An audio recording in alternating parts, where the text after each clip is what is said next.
আচ্ছা, এবার আমরা একটা নতুন টপিকে যাচ্ছি, রৈখিক ভরবেগের সংরক্ষণ সূত্র। একটা বস্তু এম ভরের বস্তু, ধরো ইউ বেগে গতিশীল, তাহলে তার ভরবেগ কত? M u. এখন তার উপর বল প্রযুক্ত করার ফলে তার গতিবেগ বেড়ে হলো ভি, তাহলে তার ভরবেগ এখন অন্তিম ভরবেগ কত? M v. তাহলে প্রাথমিক ভরবেগ এম ইউ, অন্তিম ভরবেগ এম ভি। এখানে মনে রাখবে বাইরে থেকে বল প্রযুক্ত করা হয়েছে। এইবার ধরো দুটি বস্তু বাইরে থেকে প্রযুক্ত বল ছাড়াই বস্তু দুটো চলছে, এবং এই অবস্থায় একটা বস্তুকে গিয়ে ধাক্কা দিল। ঠিক আছে, তাই এই ধাক্কা দেওয়ার সময় যে বস্তুটা ধাক্কা দিল তার গতিবেগ বেশি, তার ফলে সে কম গতিবেগ সম্পন্ন বস্তুটাকে গিয়ে ধাক্কা দিল। তাহলে এই ক্ষেত্রে কিন্তু সংস্থার মধ্যেই এই ক্রিয়া প্রতিক্রিয়া ঘটলো, বাইরে থেকে কিন্তু কোনো বল প্রযুক্ত হলো না। পার্টিকুলার এই সমস্ত ক্ষেত্রে যে বাইরে থেকে কোনো বস্তু সংস্থার উপর যদি কোনো বল প্রযুক্ত না হয়, তাহলে বস্তু সংস্থার প্রাথমিক ভরবেগ যত ছিল অন্তিম ভরবেগও তত থাকবে। এটাকে বলা হয় রৈখিক ভরবেগের সংরক্ষণ সূত্র। মানে কোনো বস্তু সংস্থার উপর বাইরে থেকে কোনো বল প্রযুক্ত না হলে বস্তু সংস্থার মোট রৈখিক ভরবেগ মানে ও অভিমুখে অপরিবর্তিত থাকবে। মানে একই অভিমুখ বরাবর বস্তু সংস্থার সংঘর্ষের আগেও পরে মোট ভরবেগের সমষ্টি ধ্রুবক। মানে একটা বস্তু, ধরো দুটো বস্তু গতিশীল এবং তারা তো একই দিক বরাবর গতিশীল নাও থাকতে পারে, তাই না? ভূমির সঙ্গে একটা কোণ করে গতিশীল।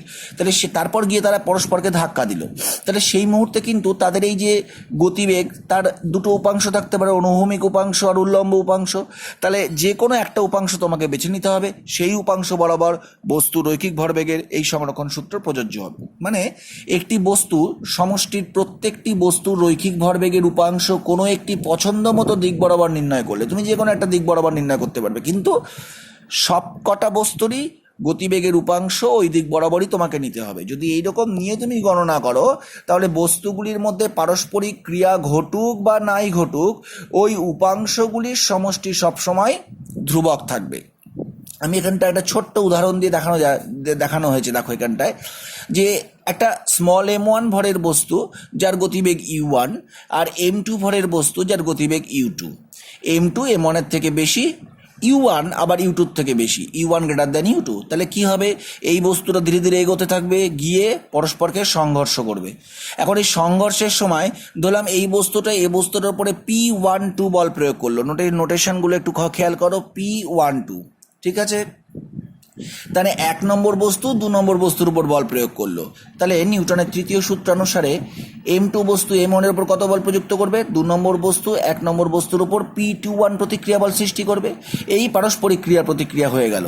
তার ফলে বস্তু দুটো একটা ঘাত বল প্রয়োগ হলো খুব অল্প সময়ের জন্য। ঘাত বল প্রয়োগ হওয়ার পরে বস্তুটা কি হবে? আবার পরস্পর থেকে এইভাবে ছিটকে যাবে। ঠিক আছে, এখন ধরলাম m1 ভরের বস্তুটা v1 বেগ নিয়ে, আর সংঘর্ষের পরে m2 ভরের বস্তুটা একইভাবে v2 বেগ নিয়ে গতিশীল। তাহলে সংঘর্ষের পূর্বে মোট ভরবেগ কত ছিল বস্তু সংস্থার? m1 u1 plus m2 u2। আর সংঘর্ষের পরে বস্তু সংস্থার মোট ভরবেগ কত হয়েছে? m1 v1 plus m2 v2। তাহলে ভরবেগের সংরক্ষণ সূত্র অনুসারে আমরা কি বলতে পারি? সংঘর্ষের আগে এবং সংঘর্ষের পরে যেহেতু একই দিক বরাবর তারা গতিশীল, মোট ভরবেগের সমষ্টি ধ্রুবক।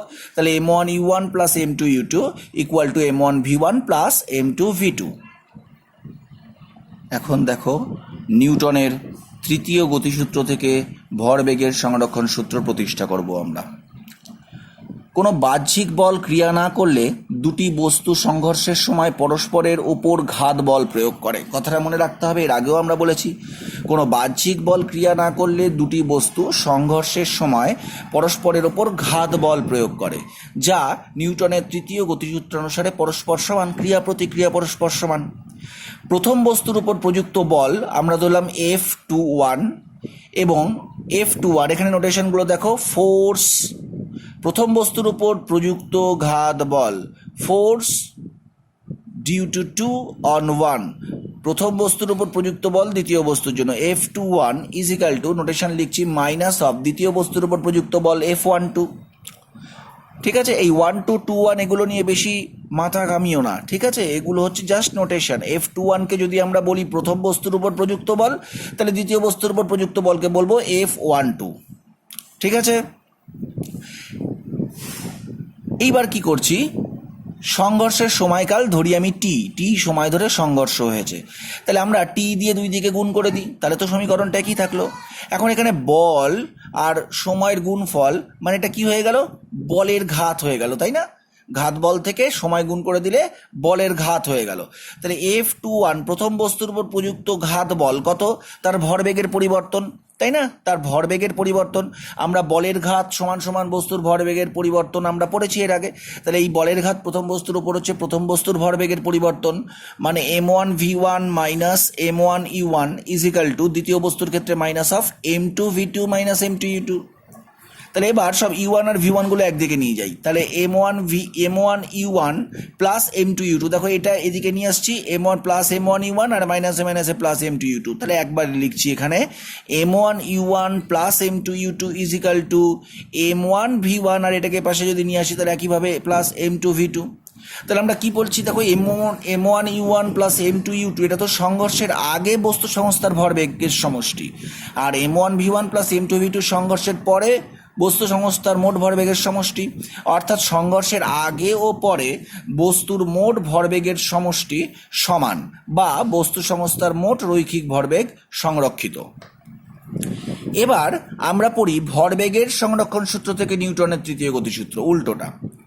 তা আমরা এখানটায় ধরছি আমরা ভরবেগের সংরক্ষণ সূত্র থেকে নিউটনের তৃতীয় গতিসূত্রে যাব, কেমন? তো এখানটায় আমরা ধরছি P1 আর P2 হচ্ছে দুটি বস্তুর প্রাথমিক ভরবেগ, টি হচ্ছে তাদের সংঘর্ষকাল, আর P1 ড্যাশ আর P2 ড্যাশ হচ্ছে বস্তু দুটির অন্তিম ভরবেগ, সংঘর্ষের পরে বস্তু দুটির ভরবেগ যথাক্রমে P1 dash O P2 dash. এখন রৈখিক ভরবেগের সংরক্ষণ সূত্র আমাদের কি বলে, সংঘর্ষের আগে ও পরে মোট ভরবেগের সমষ্টি সমান। তাহলে আমরা সংঘর্ষের পূর্বে ভরবেগ দুটি বস্তুর তার সমষ্টি P1 plus P2 is equal to সংঘর্ষের পরে বস্তু দুটির ভরবেগের সমষ্টি P1 dash plus P2 dash করতে পারি। আমরা এই লাইনে কি করছি না, P1 ড্যাশ মাইনাস P1টাকে দিকে নিয়ে আসছি, আর P2 ড্যাশটাকে এ পাশে নিয়ে গেছি, তাহলে কি পাচ্ছি, P1 dash minus P1 is equal to minus of P2 dash minus P2। দেখো ভালো করে সমীকরণটা সেম।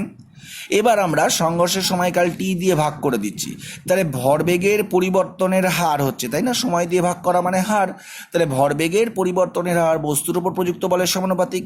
তাহলে এটা হয়ে গেল F21 প্রথম বস্তুর উপর প্রযুক্ত ঘাত বল সমান সমান মাইনাস অফ F12 দ্বিতীয় বস্তুর উপর প্রযুক্ত ঘাত বল।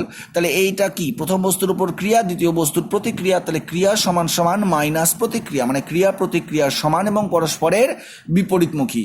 এটাই নিউটনের তৃতীয় গতিসূত্র। তাহলে আমরা এই ভরবেগের সংরক্ষণ সূত্র থেকে নিউটনের তৃতীয় গতিসূত্র প্রতিষ্ঠা করলাম। ঠিক আছে, এই দুটো মানে মোস্ট ইম্পর্ট্যান্ট, এর মধ্যে যে কোনো একটা পরীক্ষায় আসার সম্ভাবনা থাকে প্রবল। ঠিক আছে, তোমরা খুব ভালো করে এই দুটো পড়বে।